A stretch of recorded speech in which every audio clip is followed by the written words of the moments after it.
Hola, buen día, mis queridas almas preciosas. Continuamos con el video número 2, Caballo de Troya 1. Que lo disfruten. Yucatán. A mi regreso a España, y por espacio de varios meses, el mayor y yo cruzamos una serie de cartas. Por aquellas fechas, mis actividades en la investigación OVNI habían alcanzado ya un volumen y una penetración lo suficientemente destacados como para atentar a los diversos servicios de inteligencia que actúan en mi país. Era entonces consciente, y lo soy también ahora, de que mi teléfono se hallaba intervenido y de que en muy contadas ocasiones, dada la naturaleza de algunas de esas indagaciones, los sutiles agentes de estos departamentos civiles y militares de información habían seguido muy de cerca mis correrías y entrevistas. Lo que nunca supieron estos sabuesos, eso espero al menos, es que en previsión de mi correspondencia pudiera ser interceptada. Yo había alquilado un determinado apartamento de correos, aprovechando para ello la complicidad de un buen amigo, que figuró siempre como legítimo usuario de dicho apartado postal. Esta argucia me ha permitido desviar del canal oficial aquellas cartas, documentos e informaciones en general que deseaba aislar de la malsana curiosidad de los mencionados agentes secretos. Naturalmente, por lo que pudiera pasar y dada la antigua profesión y la nacionalidad del mayor, sus misivas siguieron siempre este conducto confidencial. Ni siquiera Raquel, mi mujer, supo de la existencia de este nuevo amigo ni de mis sucesivos contactos con él. Por otra parte, y aunque las cartas del mayor hubieran caído en manos de los servicios de inteligencia, dudo mucho que el contenido de las mismas pudiera llamarles la atención. Por más que presioné, jamás logré que deslizara una sola pista sobre la información que decía poseer.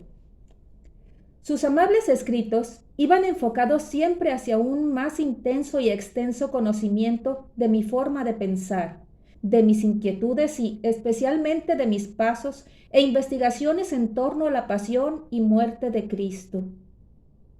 Recuerdo que una de sus cartas estuvo dedicada por entero a interrogarme sobre la última parte de mi libro, El enviado.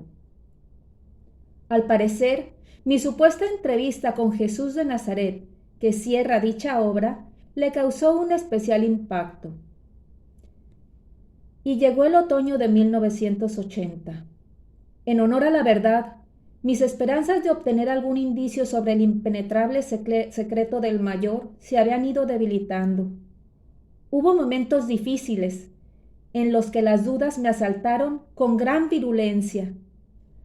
Creo que mi escaso entusiasmo hubiera terminado por apagarse de no haber recibido aquella lacónica carta, casi telegráfica, en la que mi amigo me rogaba que lo dejara todo y volara hasta la ciudad de Mérida, en el estado de Yucatán.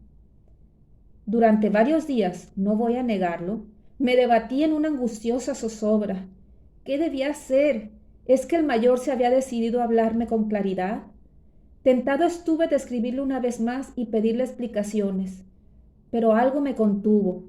Yo intuía que aquella podía ser otra prueba, quizá la definitiva. Al fin, tomé la decisión de volar a América e inicié un sinfín de gestiones para tratar de subvencionar en todo o en parte el costoso viaje. En contra de lo que muchos puedan pensar, mis recursos económicos son siempre escasos, y aquel súbito salto al otro lado del Atlántico terminó por desnivelarlos. Providencialmente, mi amigo y editor, José Manuel Lara, aceptó la idea de presentar mis últimos libros en América y con esta excusa aterricé en Bogotá. Aquel rodeo, aunque retrasó algunos días mi entrevista con el mayor, se me antojó sumamente prudencial. No estaba dispuesto a conceder el menor respiro a los servicios de inteligencia y así se lo anuncié a mi amigo en una carta que me precedió, en la que por supuesto le señalaba el día y el vuelo en el que esperaba tomar tierra en Mérida. Al concluir mis obligaciones en Colombia, me las ingenié para cancelar mis compromisos en Caracas, volando en el más riguroso incógnito, vía Belmopán hasta Yucatán. Al cruzar la aduana, y antes de que estuviera tiempo de buscar al mayor, me di de manos a boca con un cartel en el que había sido escrito mi primer apellido. El escandaloso cartón era sostenido por un hombre recio, de espeso bigote negro y tez bronceada. Al presentarme, se identificó como Laurencio Rodarte, al servicio del mayor. Él no ha podido venir a recibirle. Se excusó mientras pugnaba por hacerse con mi maleta. Si no le importa, yo le conduciré hasta él. Mi instinto me hizo desconfiar, y antes de abandonar el aeropuerto, traté de averiguar qué papel jugaba aquel individuo y por qué razón no había acudido el mayor. Laurencio debió captar mi recelo y soltando la maleta resumió: «El mayor está enfermo». «¿Dónde se encuentra?» «Lo siento, pero no estoy autorizado para decírselo. Él me ha enviado a recogerle y...» «Mire, Laurencio», le interrumpí tratando de calmar mis nervios. «No tengo nada contra usted. Es más, le agradezco que haya venido a recibirme. Pero si usted me dice dónde está el mayor, yo iré por mis propios medios». El hombre dudó. «Es que mis órdenes...» No se preocupe. Dígame dónde me espera el mayor y yo iré a su encuentro». El tono de mi voz era tan firme que Laurencio terminó por encogerse de hombros y preguntó de mala gana: «¿Conoce Chichén Itzá?» «Sí». El mayor me ordenó que le llevara hasta el cenote sagrado.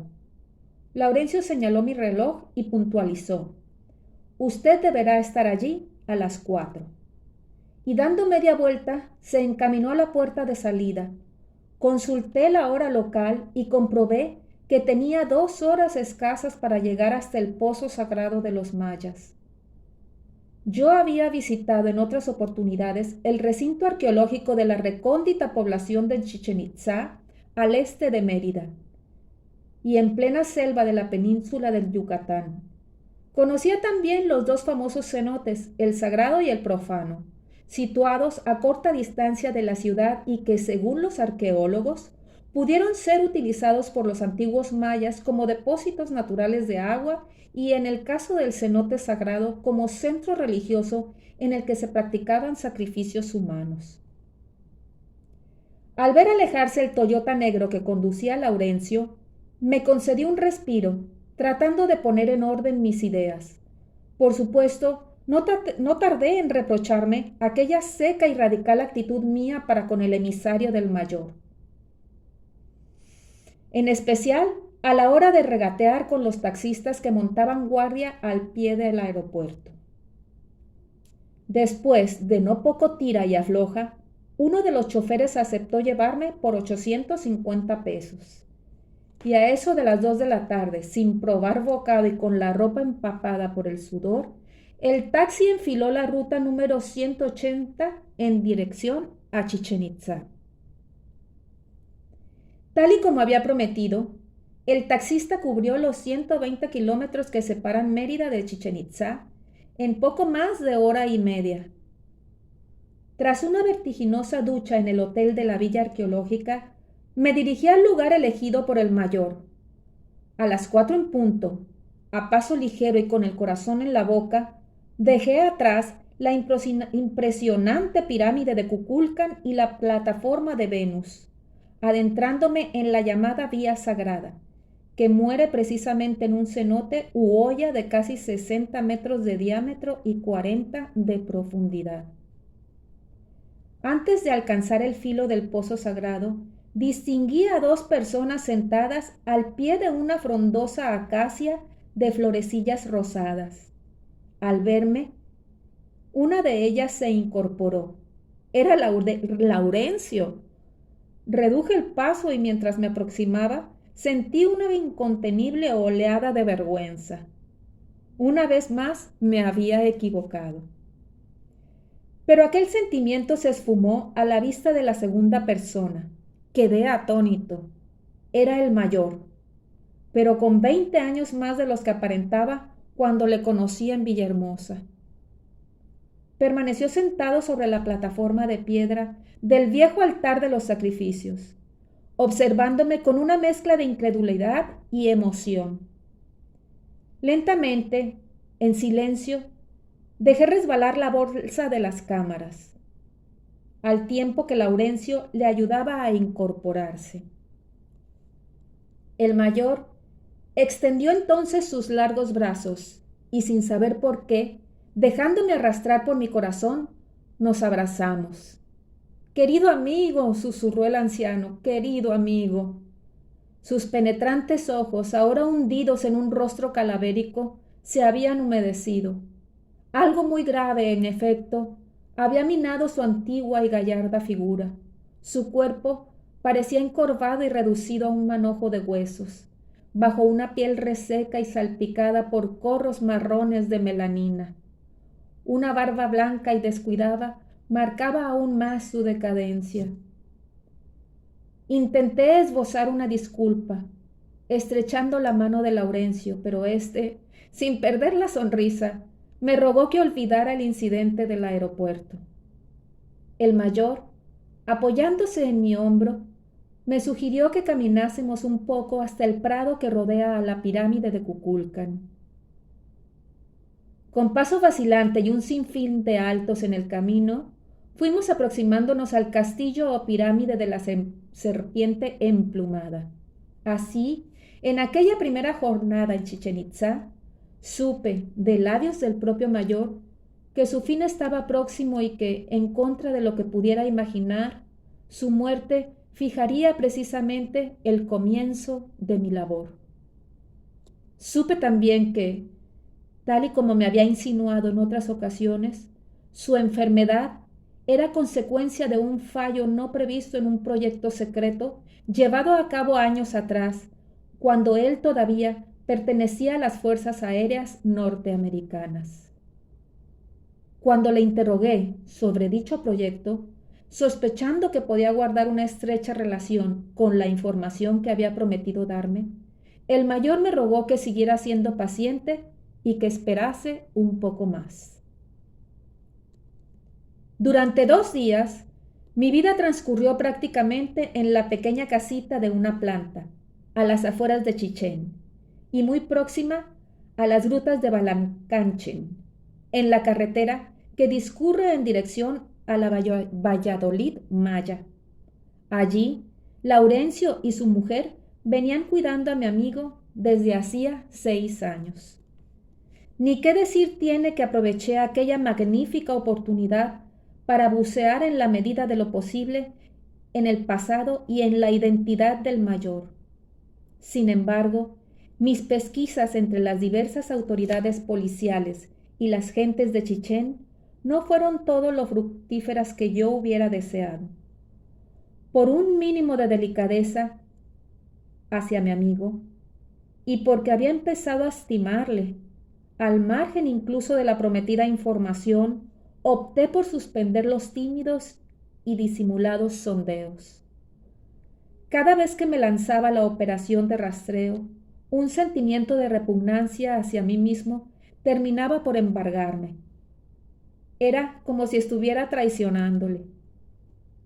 Decidí cortar tales maniobras, prometiéndome a mí mismo que sería implacable. Si llegaba el caso de que la supuesta información secreta acababa por fin en mi poder. Sin embargo, y gracias a aquellas primeras averiguaciones, confirmé como positivos algunos de los datos que el mayor me había facilitado sobre su persona. Era, efectivamente, de nacionalidad norteamericana. Su pasaporte aparecía en regla y había pertenecido a la USAF. Aunque quizá no lo supo nunca, antes de regresar a España yo sabía ya su verdadera identidad, así como otros pequeños detalles sobre su limpia y apacible vida en Yucatán. Todo esto, como es lógico, me tranquilizó e hizo creer mi curiosidad e interés por esa información de la que tanto me había hablado el mayor. Antes de partir, al anunciarle al exoficial mi intención de volver a mi país, le expuse con toda claridad mi inquietud ante su deteriorado estado de salud y la no menos inquietante circunstancia, al menos para mí, de no haber obtenido ni la más mínima pista sobre el celoso secreto que decía tener. El mayor rogó a Laurencio que le acercara un sobre blanco que descansaba en uno de los anaqueles de la alacena del pequeño salón donde conversábamos. Con gesto grave lo puso en mis manos y comentó: «Aquí tienes la primera entrega. El resto llegará a tu poder cuando yo muera». Examiné el sobre con un cierto nerviosismo. «Está cerrado», apunté. «¿Puedo abrirlo?» «Te suplicaría que lo hicieras lejos de aquí, quizá en el avión». Mientras lo guardaba entre las hojas de mi pasaporte, mi amigo adoptó un tono más relajado. «Gracias. Es preciso que comprendas que tu búsqueda empieza ahora». ¿Mi búsqueda? Pero, ¿de qué? El mayor no respondió a mis preguntas. «Solo te pido que sigas creyendo en mí y que empeñes todo tu corazón en descifrar la clave que te conducirá a mi legado». Sigo sin comprender. No importa. Ahora, antes de que nos abandones, tienes que prometerme algo. El mayor se puso en pie y yo hice lo mismo. En un extremo de la estancia, Laurencio asistía a la escena con su proverbial mutismo. «Prométeme», me anunció el anciano, al tiempo que levantaba su mano derecha, «que ocurra lo que ocurra, jamás revelarás mi identidad». A pesar de mi creciente confusión, levanté también mi mano derecha y se lo prometí, con toda la solemnidad de que fui capaz. «Gracias otra vez», murmuró el mayor mientras se dejaba caer lentamente sobre la silla. «Que Dios te bendiga». España. Aquella fue la segunda y última vez que vi con vida al mayor. Al regresar a España y mientras mi avión sobrevolaba los cráteres del Popocatépetl, tomé en mis manos el misterioso sobre que me había dado el norteamericano. Lo palpé lentamente y, con sorpresa, adiviné algo duro en su interior.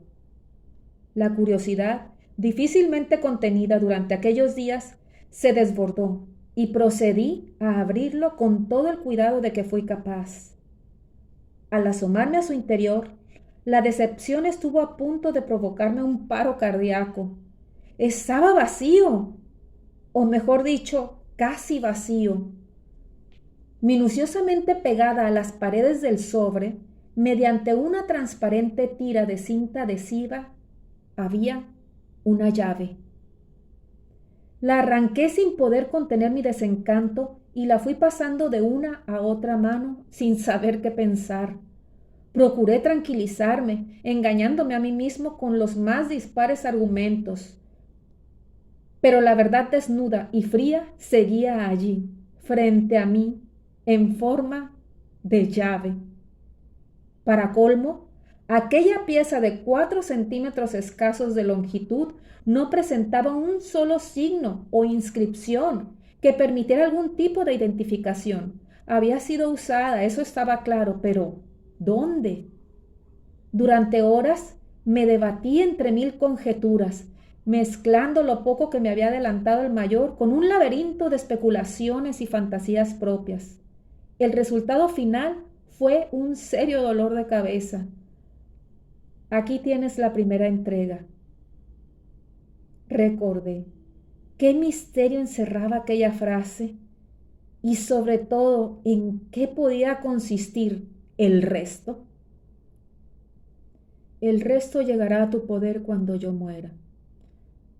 Lo único claro o medianamente claro en todo aquel embrollo era que la información en cuestión, o lo que fuera, Debía de guardar alguna relación con aquella llave, pero ¿cuál? Era absolutamente necesario esperar, a no ser que quisiera volverme loco, y eso fue lo que hice, aguardar pacientemente. Durante la primavera y el verano de 1981, las cartas del mayor fueron distanciándose cada vez más en el tiempo. Finalmente, hacia el mes de julio y con la consiguiente alarma por mi parte, el fiel Laurencio fue el encargado de responder a mis escritos. El mayor me decía en una de sus últimas misivas: ha entrado en un profundo estado de postración, apenas si puede hablar. Aquellas letras auguraban un rápido y fatal desenlace mentalmente, e incluso me preparé para un nuevo y postrer viaje a Yucatán. Por encima de mi innegable y sostenido interés, llamémosle periodístico, había prevalecido, gracias a Dios, un arraigado afecto hacia aquel anciano prematuro. Bien sabe Dios que hubiera deseado estar junto a él en el momento de su muerte, pero el destino me reservaba otro papel en esta desconcertante historia. ¿Fue casualidad? Sinceramente, ya no sé qué pensar. El caso es que aquel 7 de septiembre de 1981, fecha de mi cumpleaños, llegó a mi poder una nueva carta procedente de Chichén Itzá. En unas lacónicas frases, Laurencio me anunciaba lo siguiente: tengo el doloroso deber de comunicarle que nuestro común hermano, el mayor, falleció el pasado 28 de agosto. Siguiendo sus instrucciones, le adjunto un sobre que solo usted deberá abrir. Aunque la noticia no me cogió por sorpresa, debo confesar que la desaparición de mi amigo me sumió durante varios días en una singular melancolía, comparable quizá con la tristeza que me provocaba un año después el fallecimiento de otro entrañable maestro y amigo, Manuel Osuna.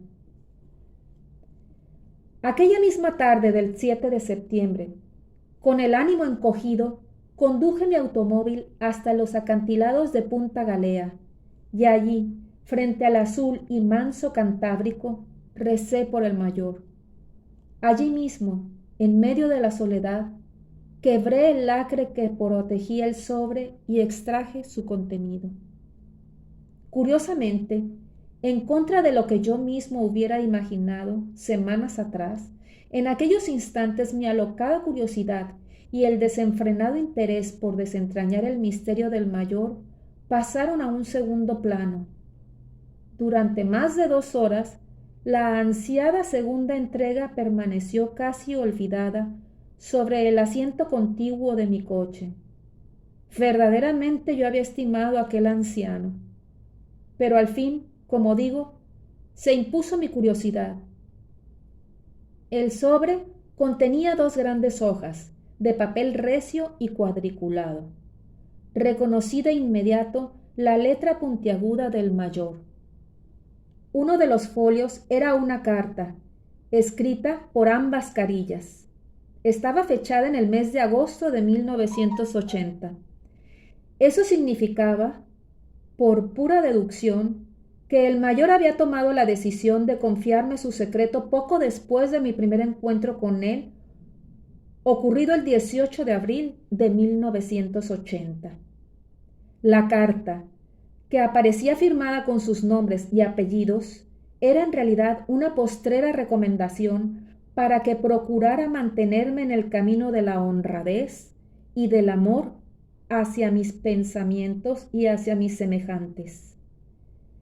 En el último párrafo, y casi de pasada, el mayor hacía referencia a la famosa segunda entrega, explicándome que para llegar a la información que tanto deseaba, debería primero descifrar la clave que me adjuntaba en hoja aparte.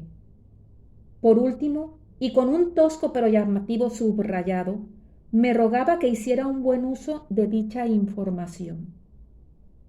Mi deseo es que con ella, puedas llevar un poco más de paz a cuantos, como tú y como yo, estamos empeñados en la búsqueda de la verdad. El segundo papel, igualmente manuscrito por el mayor, presentaba un total de 5 frases en inglés que a primera vista resultaban absurdas e incongruentes. He aquí la traducción. El centinela que vela ante la tumba te revelará el ritual de Arlington. Llave y ritual conducen a Benjamín. Abre tus ojos ante John Fitzgerald Kennedy. El hermano duerme en 44-W. La sombra del níspero le cubre al atardecer. Pasado y futuro son mi legado. El mayor, una vez más, parecía disfrutar con aquel juego, ¿o no se trataba de un juego? Me pregunté 1000 veces por qué tantos rodeos y precauciones. Si mi amigo había muerto, lo lógico es que me hubiera facilitado la traída y llevada información sin necesidad de nuevas complicaciones. Pero las cosas estaban como estaban, y mi única alternativa era tratar de despejar aquella cada vez más enredada madeja. Como supondrá el oyente, pasé horas con los 5 sentidos pegados a aquellas frases. Tentado estuve de acudir a alguno de mis amigos en busca de ayuda, pero me contuve. Me hubiera visto forzado a ponerles en antecedentes de tan larga e increíble historia y, sobre todo, conforme fue pasando el tiempo, lejos de desanimarme, encajé el asunto como un reto personal. Y los que me conocen un poco saben que esa es una de mis debilidades. De entrada, lo único que estaba claro es que la llave que me diera el mayor guardaba una indudable y estrecha relación con la segunda frase. Esa llave debería conducirme o llevarme hasta Benjamín. Pero, ¿qué o quién era Benjamín? Una y otra vez, por espacio de casi 3 semanas, desmenucé frase por frase y palabra por palabra. Llevé a cabo los más disparatados cambios y saltos en las frases, buscando un sentido más lógico, pero fue inútil. A fuerza de bucear en la clave, terminé por aprendérmela de memoria. Aquel mes de septiembre y parte del siguiente, viví por y para aquel mensaje cifrado. Pasaba los días deambulando sin norte alguno y con la mirada extraviada, ajeno prácticamente a cuanto me rodeaba. Fueron mis hijos y especialmente Raquel quienes parecieron con más crudeza mis aparentemente absurdos e inexplicables cambios de carácter, mis continuas depresiones y hasta una injusta irascibilidad. Espero que ahora, al escuchar estas líneas, puedan comprenderme y perdonarme. Llegué incluso a consultar con expertos cerrajeros que examinaron la misteriosa llave desde todos los ángulos posibles. El resultado era siempre idéntico: aleación corriente, dientes rutinarios, todo ordinario. Pero aquella situación que empezaba a rozar los pocos deseables límites de la obsesión no podía continuar. Y un buen día hice balance. ¿Qué tenía realmente entre las manos? ¿A qué conclusiones había llegado? Desgraciadamente, podían limitarse a un par de pistas. Número 1. Arlington es un cementerio norteamericano. Yo sabía que se trataba del célebre camposanto de los héroes de guerra de aquella nación. Me documenté cuanto pude y comprobé, en efecto, que en dicho lugar existe una tumba que guarda los restos de un soldado desconocido. Por pura lógica deduje que dicha tumba estaría custodiada o vigilada por alguna guardia de honor. ¿Podría referirse el mayor a dicho centinela? Número 2. También en el Cementerio Nacional de Arlington está enterrado el presidente Kennedy. Pero, ¿por qué debía abrir mis ojos ante John Fitzgerald Kennedy? Estos eran los únicos puntos en común que yo había sido capaz de trenzar. El centinela que vela ante la tumba te revelará el ritual de Arlington. Esta primera frase me tenía trastornado. No hacía falta ser muy despierto para comprender que una de las piezas claves tenía que residir en la palabra ritual. Una prueba de ello es que el mayor se había encargado de repetirla en la segunda secuencia. ¿Cuál era ese ritual? ¿Por qué debía ser el centinela quien me lo revelara? ¿Es que tenía que preguntárselo? Pero, de ser así, ¿a quién debía acudir? No había vuelta de hoja. El primer paso tenía que ser el desciframiento del maldito ritual. Solo así podría saber. Eso pensaba yo entonces. ¿Qué o quién era Benjamín? En cuanto a las dos últimas frases de la clave, sinceramente, prescindí temporalmente de ellas. Pero me faltó para llamar a mi buen amigo Chencho Arias, en aquellas fechas director de la Oficina de Información Diplomática del Ministerio de Asuntos Exteriores español, con toda seguridad y merced a sus contactos en Washington, me hubiera despejado parte del camino, pero lo pensé 2 veces y aparqué la idea. Después de todo, hubiera quedado 4 frases más por aclarar. No había otra solución. Tenía que volar a Estados Unidos y enfrentarme al problema a cuerpo descubierto. Washington. A las 11:50 horas del domingo 11 de octubre, el vuelo 903 de la compañía norteamericana TWA despegaba del aeropuerto de Barajas, alcanzando su nivel de crucero 33,000 pies en poco más de 16 minutos. Nuestra próxima escala, Nueva York, quedaba a miles de millas. Había tiempo de sobra para planificar la estrategia a seguir una vez en Washington. Así como para saborear una fría cerveza y cambiar impresiones con los colegas y amigos que ocupaban buena parte de aquel reactor. Era curioso, sencillamente increíble. Por aquellas fechas, mientras yo me estrujaba el cerebro, pujando por desentrañar la enigmática clave del mayor, otro suceso vino a enredar aún más las cosas. En un espléndido artículo en ABC, el escritor Torcuato Luca de Tena ofrecía a los españoles la primicia sobre unos fantásticos descubrimientos en los ojos de la Virgen de Guadalupe en la Ciudad de México. Fue como un escopetazo. Aquel nuevo cebo, a 10,000 kilómetros, precipitó mi decisión de saltar nuevamente al continente americano. Aquello justificaba doblemente mi viaje. Sin embargo, por enésima vez, tuve que hacer frente al siempre prosaico, pero inevitable capítulo del dinero. Mi plan estaba claro: primero Washington, después México. Esta vez, no obstante, la fortuna me sonrió rápidamente. ¿O no fue la fortuna?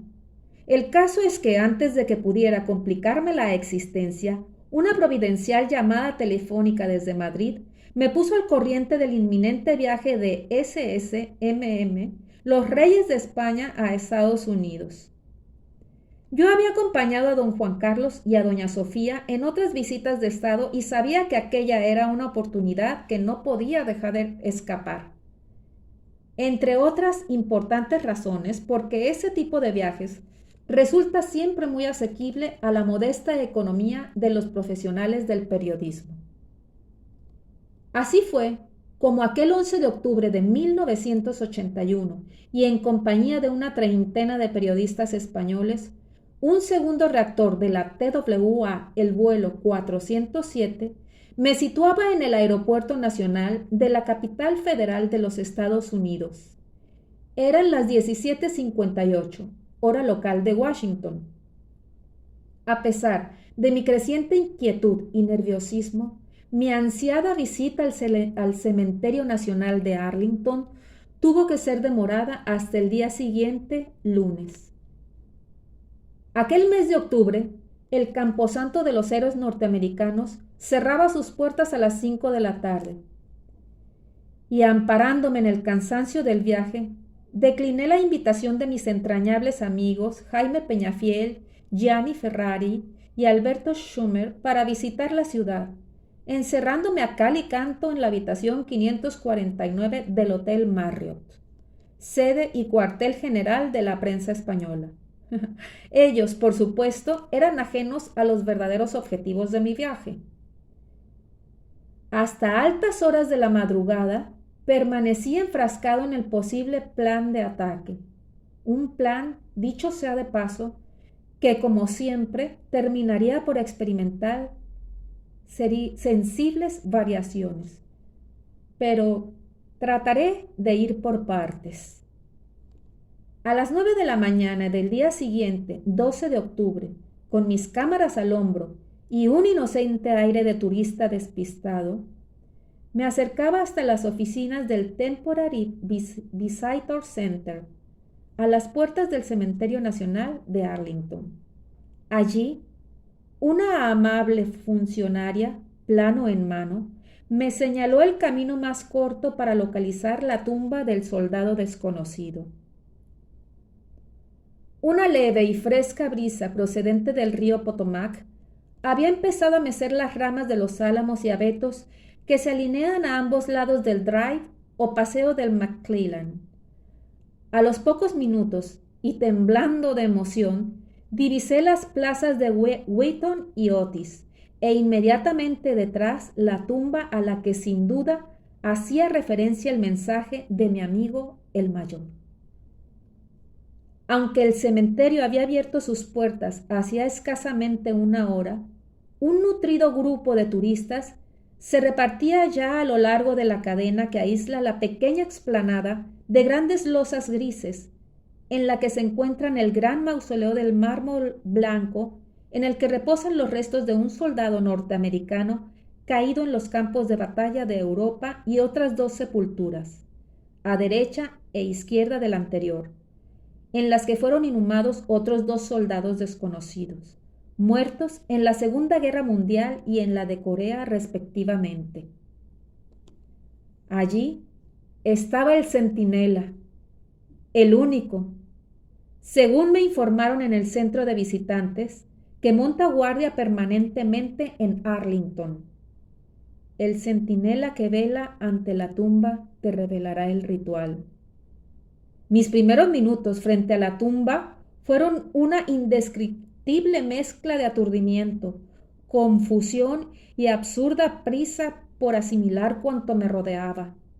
Y en mitad de aquel caos mental, la primera frase del mayor, el centinela que vela,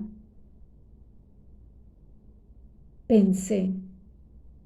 Después de 2 horas de observación, con los ánimos algo más reposados, saqué de mi cuaderno la bitácora y comencé una frenética anotación de cuanto había sido capaz de percibir. El centinela, punto central de mis indagaciones, era revelado cada hora. Eso significaban 60 minutos. La verdad es que, conforme iba escribiendo, muchas de aquellas observaciones me parecieron ridículas, pero no estaba en condiciones de despreciar ni el más mínimo de los detalles. También hice una exhaustiva descripción de su indumentaria: guerrera azul oscura, casi negra, pantalón igualmente azul, algo más claro, con una raya amarilla en los costados, 8 botones plateados, guantes blancos y gorra negra de plato. Al hombro un mosquetón con la bayoneta calada. Observo, seguía notando, que el centinela, al llegar al final de su corto y marcial desfile ante las tumbas, cambia siempre el arma de hombro. Curiosamente, el fusil nunca aparece enfrentado al mausoleo. Pero, ¿qué tenía que ver todo aquello con el dichoso ritual? El corto paseo del soldado frente a los sepulcros discurría monótona y silenciosamente. Estaba claro que el centinela no podía hablar. Como es fácil de comprender, no me hice ilusiones respecto a la remota posibilidad de interrogarle sobre el ritual de Arlington. En aquella primera frase de su oscura clave, el mayor tampoco afirmaba que dicho soldado pudiera transmitirme de viva voz el citado ritual. La expresión "te revelará" podía ser interpretada de muy diversas formas, aunque casi desde el principio descarté la de un hipotético diálogo con el miembro de la vieja guardia. El secreto tenía que estar en otra parte. Seguramente, y considerando que un ritual es una ceremonia, habría que concentrar las fuerzas en todo lo concerniente a dicho rito. Un tanto aburrido, y por aquello de no levantar sospechas, ante mi prolongada presencia en la plaza este del anfiteatro, procuraré repartir la mañana y parte de la tarde entre el siempre concurrido recinto del soldado desconocido y la lápida del mallogrado presidente Kennedy, ubicada a poco más de 300 metros en la falda oriental de la colina, que rematan precisamente las mencionadas 3 tumbas de los norteamericanos desconocidos. Abre tus ojos ante John Fitzgerald Kennedy. Rezaba la tercera frase del mensaje. Pero, por más que los abrí, mi mente siguió en blanco. Sumé incluso los números de sus fechas de nacimiento y muerte, 1917-1963, sin resultado alguno. Por pura inercia, jugué con la edad del presidente, montando un sinfín de cábalas tan absurdas como estériles. Creo que lo único positivo de aquellas largas horas frente a la sepultura de Kennedy y de los 2 hijos que fallecieron antes que él fue el Padre Nuestro que dejé caer en silencio como un modesto reconocimiento a su trabajo. A las 3 de la tarde, hambriento y medio derrotado, me dejé caer sobre las pulcras y blancas escalinatas del minúsculo anfiteatro que se levanta frente a las 3 sepulturas. En mi cuaderno, plagado de números, comentarios más o menos acertados y hasta dibujos de los 10 centinelas que había visto desfilar hasta ese momento, solo había espacio ya para la desilusión. Creo que voy a desfallecer, escribí. No soy lo suficientemente inteligente. El centinela número 6, tras una de aquellas monótonas pausas, pasó su mosquetón al hombro contrario y reanudó el paso. De la forma más tonta, atraído probablemente por el brillo de sus botines, comencé a contar cada una de las zancadas, al tiempo que las hacía coincidir con un improperio, premio a mi probada ineptitud. 3, idiota. 4, imbécil. 7, necio. 20, mentecato. 21, iluso. El soldado se detuvo. Nueva pausa. Giró, cambió el fusil, nueva pausa, y prosiguió su desfile. Y yo continué contando. 2, merluzo. 4, burro. 12, calamidad. 20, paranoico. 21. ¿21? El último insulto me fue sustituido por un escalofrío. ¿He contado bien? El centinela había dado 21 pasos. Mi decaimiento se esfumó. Me puse en pie y volví a contar. 19, 20 y 21. No me había equivocado. Aquella nueva pista hizo resucitar mi entusiasmo. ¿Cómo no me había dado cuenta mucho antes? Avancé hacia la cadena de seguridad y, reloj en mano, cronometré el tiempo que consumía el soldado en cada desplazamiento. 21 segundos. 21 pasos y 21 segundos. Hice nuevas pruebas y todas, absolutamente todas, arrojaban idéntico resultado. ¿Qué significaba aquello? ¿Se trataba de una casualidad? Picado en mi amor propio, me propuse contabilizar hasta el más insignificante de los movimientos del centinela. Fue entonces, al contar el tiempo invertido por el soldado en cada una de sus pausas, cuando mi corazón comenzó a acelerarse. 21 segundos. No puede ser, me dije a mí mismo, temblando por la emoción. Seguramente estoy en un error. Pero no. Como si se tratase de un robot, el centinela caminaba 21 pasos, empleando en ello 21 segundos. Se detenía exactamente durante 21 segundos, girando y cambiando el arma de posición. La nueva pausa antes de proseguir con el desfile duraba otros 21 segundos y así sucesivamente. Anoté mi descubrimiento y releí la clave del mayor con una especial fruición. El centinela que vela ante la tumba te revelará el ritual de Arlington. No puede ser una casualidad, me repetía obsesivamente. ¿Pero por qué 21? ¿Qué significa el número 21? Con el fin de asegurarme, esperé los 2 últimos cambios de la guardia y repetí los cálculos. Los soldados números 7 y 8 se comportaron exactamente igual.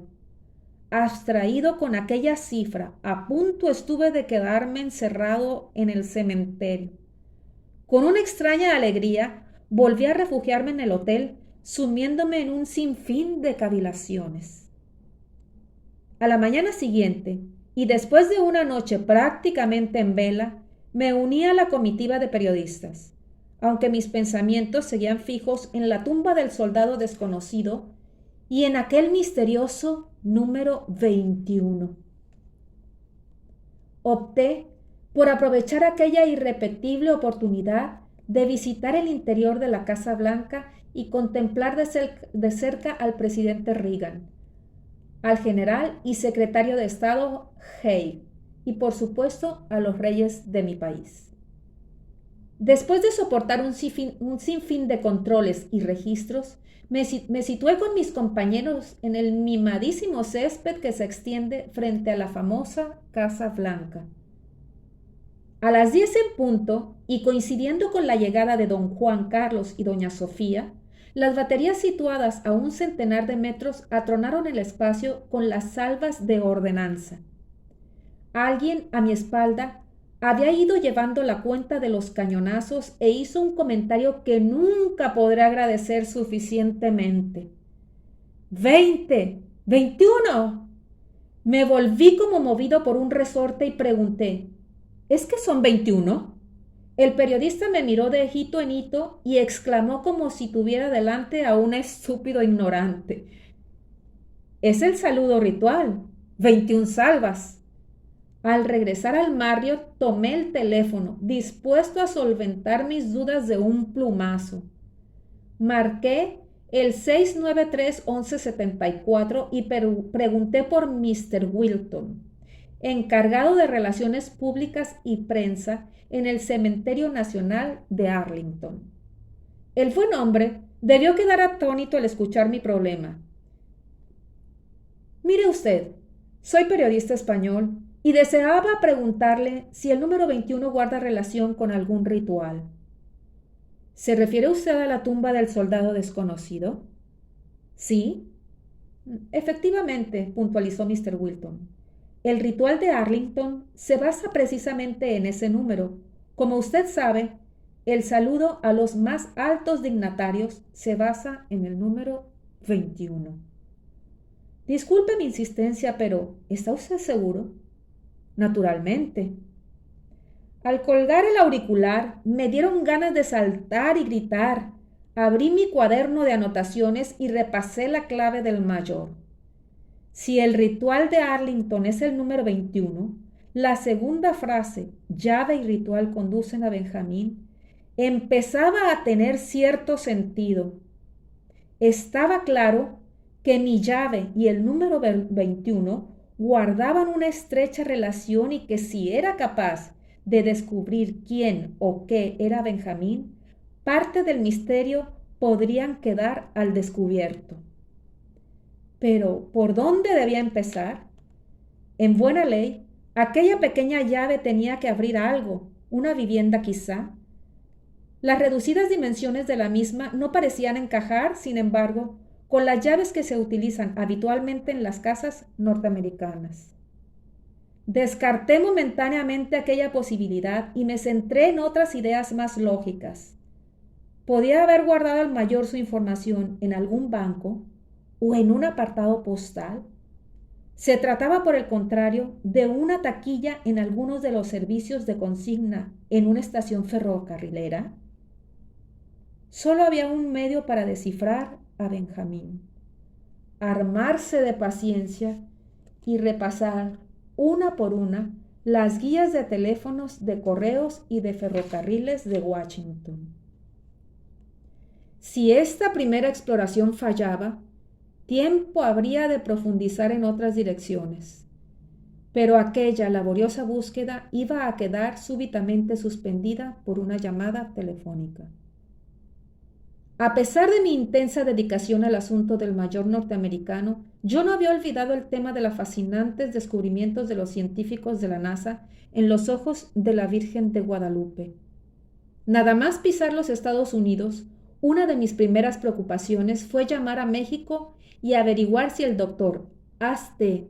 Tunstman, uno de los más destacados expertos, se hallaba en el Distrito Federal, o si, como me habían informado en España, podía encontrarse en Nueva York, donde trabaja como profesor de la Universidad de Cornell. Era vital para mí localizarlo, con el fin de no hacer un viaje en balde hasta la República Mexicana. Aquella misma mañana del martes 13 de octubre, rogué a la telefonista del hotel que insistiera por tercera vez y que marcara el teléfono del domicilio del doctor Tunstman.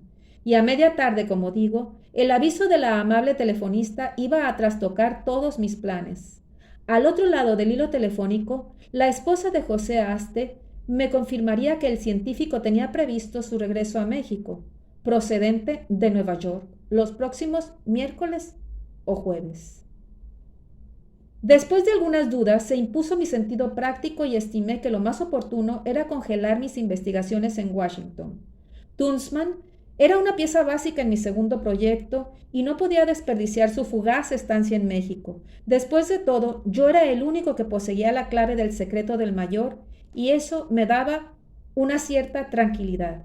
Y antes de que pudiera arrepentirme, hice las maletas y embarqué en el vuelo 905 de la Eastern Lines rumbo a las ciudades de Atlanta y México DF aquel miércoles 14 de octubre de 1981. Iba a empezar para mí una segunda aventura que meses más tarde quedaría reflejada en mi libro número 14. El misterio de Guadalupe. Continuamos en el siguiente video. Este es el video número 2. Yo les recomendaría se suscriban al canal y le den a la campanita para que pueda estarles notificando y puedan estar dando continuidad a la lectura que con tanto cariño les comparto. Gracias y tengan un excelente día.